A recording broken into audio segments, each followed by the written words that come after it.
La Guerra Civil Española estalla cuando el ejército de África se subleva contra el gobierno del Frente Popular el 17 de julio de 1936, poniéndose a las órdenes del general Franco. El día 18, varias guarniciones de la península se suman a la sublevación. El general Franco, que se hallaba en Las Palmas en aquellos momentos, fue despertado a las 4 de la madrugada. Le comunicaron que se habían sublevado con éxito las guarniciones de Ceuta, Melilla y Tetuán. Por la mañana, ya del día 18, Franco embarca a su mujer y a su hija en un transatlántico con destino a Francia, y él, a las 2 de la tarde, sube al Dragón Rapid, un avión que le llevará a la zona española del Protectorado de Marruecos. ¿Por qué se alzaron contra el gobierno? Para ello tenemos que echar la vista hacia atrás. En el año 1923, Miguel Primo de Rivera, con apoyo del rey Alfonso XIII, había instaurado una dictadura militar. En 1930, agotada la dictadura, dimite. El país llevaba muchos años de atraso social y económico con respecto a otros países de su entorno. En 1931 se convocan elecciones municipales. Fueron elegidos más concejales monárquicos que republicanos. El caso es que la coalición de partidos republicanos, moderados y de izquierda obtuvo mayoría en las grandes ciudades, por lo que el rey Alfonso XIII, viendo las manifestaciones prorrepublicanas tras los comicios, decide hacer las maletas y huir del país. En Madrid, el Comité Revolucionario proclama la República, lo que se conocerá como Segunda República, ya que España había tenido otra fallida aventura republicana muchos años antes. La monarquía renunció a sí misma, por lo tanto, la Segunda República estaba perfectamente legitimada. Niceto Alcalá Zamora asume la presidencia del gobierno provisional, que tenía como misión elaborar una nueva constitución republicana con un corte fuertemente anticlerical. Niceto Alcalá Zamora, que era católico, propugnaba una secularización más moderada y se encontró con una fuerte oposición. Una ola anticlerical se desató en buena parte de España. Los disturbios empezaron en Madrid, y la algarada se propagó rápidamente, con violentas revueltas en otras ciudades. Muchos conventos y edificios religiosos ardieron, se profanaron lugares de culto y cementerios.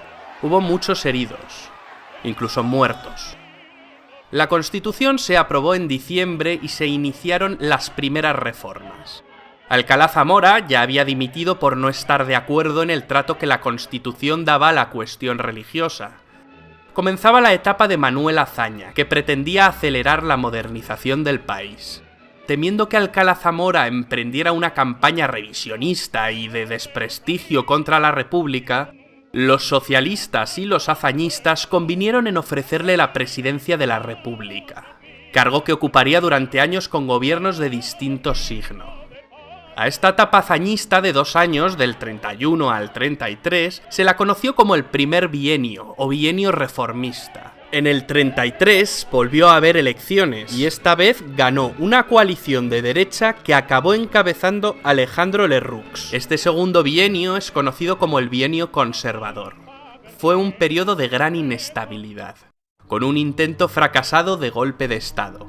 La Revolución de Octubre de 1934 en Asturias, que estuvo alentada por importantes dirigentes del PSOE como Largo Caballero e Indalecio Prieto. A río revuelto con Païns, de paso proclamó el Estado catalán dentro de la República Federal Española. Pero el líder catalán no consiguió sus objetivos y acabó en la cárcel. La Guerra Civil Española estalla cuando el ejército de África se subleva contra el gobierno del Frente Popular el 17 de julio de 1936, poniéndose a las órdenes del general Franco. El día 18, varias guarniciones de la península se suman a la sublevación. El general Franco, que se hallaba en Las Palmas en aquellos momentos, fue despertado a las 4 de la madrugada. Le comunicaron que se habían sublevado con éxito las guarniciones de Ceuta, Melilla y Tetuán. Por la mañana, ya del día 18, Franco embarca a su mujer y a su hija en un transatlántico con destino a Francia, y él, a las 2 de la tarde, sube al Dragón Rapid, un avión que le llevará a la zona española del Protectorado de Marruecos. ¿Por qué se alzaron contra el gobierno? Para ello tenemos que echar la vista hacia atrás. En el año 1923, Miguel Primo de Rivera, con apoyo del rey Alfonso XIII, había instaurado una dictadura militar. En 1930, agotada la dictadura, dimite. El país llevaba muchos años de atraso social y económico con respecto a otros países de su entorno. En 1931 se convocan elecciones municipales. Fueron elegidos más concejales monárquicos que republicanos. El caso es que la coalición de partidos republicanos, moderados y de izquierda obtuvo mayoría en las grandes ciudades, por lo que el rey Alfonso XIII, viendo las manifestaciones prorrepublicanas tras los comicios, decide hacer las maletas y huir del país. En Madrid, el Comité Revolucionario proclama la República, lo que se conocerá como Segunda República, ya que España había tenido otra fallida aventura republicana muchos años antes. La monarquía renunció a sí misma, por lo tanto, la Segunda República estaba perfectamente legitimada. Niceto Alcalá Zamora asume la presidencia del gobierno provisional, que tenía como misión elaborar una nueva constitución republicana con un corte fuertemente anticlerical. Niceto Alcalá Zamora, que era católico, propugnaba una secularización más moderada y se encontró con una fuerte oposición. Una ola anticlerical se desató en buena parte de España. Los disturbios empezaron en Madrid, y la algarada se propagó rápidamente, con violentas revueltas en otras ciudades. Muchos conventos y edificios religiosos ardieron. Se profanaron lugares de culto y cementerios. Hubo muchos heridos, incluso muertos. La Constitución se aprobó en diciembre y se iniciaron las primeras reformas. Alcalá Zamora ya había dimitido por no estar de acuerdo en el trato que la Constitución daba a la cuestión religiosa. Comenzaba la etapa de Manuel Azaña, que pretendía acelerar la modernización del país. Temiendo que Alcalá Zamora emprendiera una campaña revisionista y de desprestigio contra la República, los socialistas y los azañistas convinieron en ofrecerle la presidencia de la República, cargo que ocuparía durante años con gobiernos de distinto signo.